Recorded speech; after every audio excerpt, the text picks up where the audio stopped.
Salut les gars et bienvenue dans la vidéo.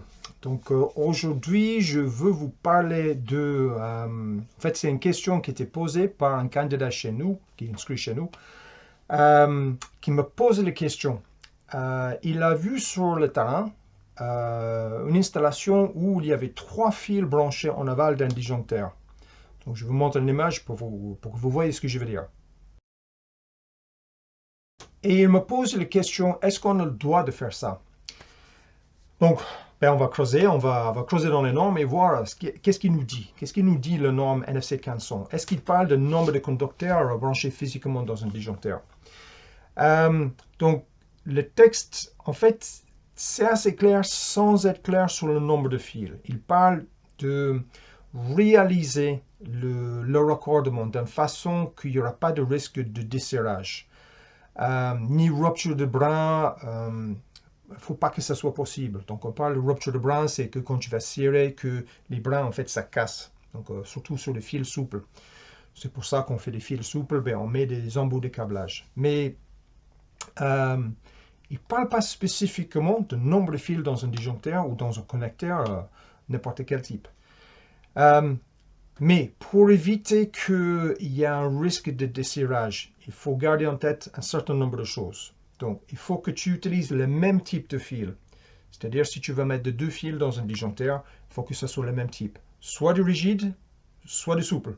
Mais ne mélange pas le fil souple avec le fil rigide. Et donc, le fil souple avec ou sans embout. Il faut aussi garder en tête de mettre la même section. Si tu as un plage de raccordement, en fait, ça va compacter le fil qui est entre les deux.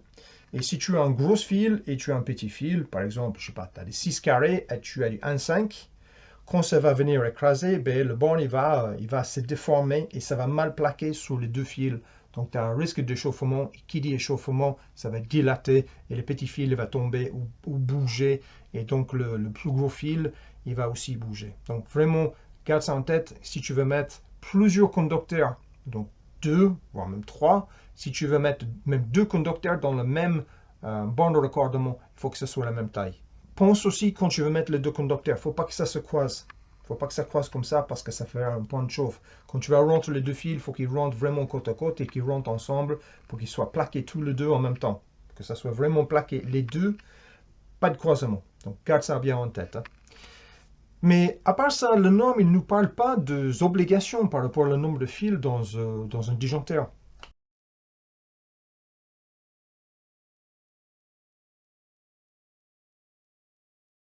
On va aller un peu plus loin et on va regarder qu'est-ce qu'ils disent les fabricants. Donc déjà, les fabricants aujourd'hui, donc, que ce soit Hager, Schneider, Legrand, Moller, etc., ils sont quasi tous passés, surtout en domestique, ils sont passés sur le raccord rapide, sur le raccord sans vis. Donc sur ces disjoncteurs, tu n'as pas de choix. Il n'y a que 2 entrées, donc tu peux brancher que 2 fils.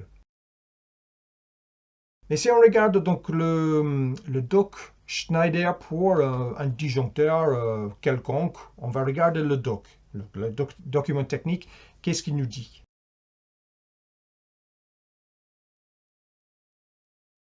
Et après avoir regardé dedans, en fait, il nous dit rien. Schneider, il n'y a aucune préconisation par rapport au nombre de fils dedans ou les sections de fils dedans. Donc maintenant, si on regarde un autre fabricant, on va regarder le Legrand.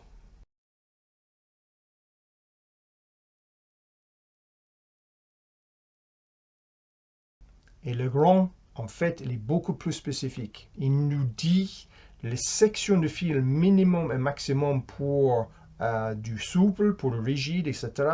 Et il nous dit, dans tous les cas, on peut mettre un maximum de 2 fils dans le même disjoncteur.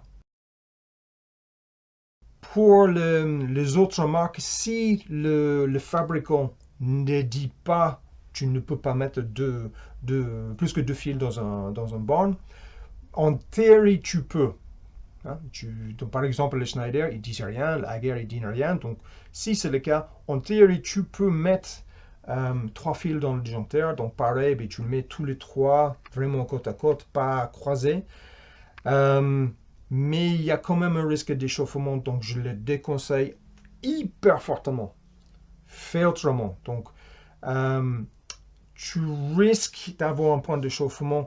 Donc, plutôt que de mettre 3 fils dans un raccordement, ou plutôt que de mettre 2 fils de sections différentes, ben, tu vas faire une connexion à part avec, par exemple, des Wagoa languettes, où tu peux mettre plusieurs sections différentes.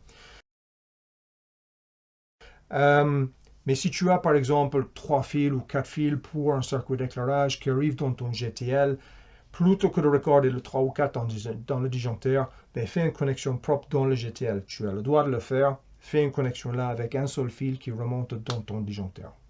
Donc voilà les gars, j'espère que c'était assez clair. Comme d'habitude, je vous rappelle qu'on vous propose une formation d'électricien A à Z. Donc pour les débutants qui connaissent rien en électricité, on commence avec qu'est-ce que c'est l'électricité, les protections, les commandes, les tableaux, les liaisons équipotentielles.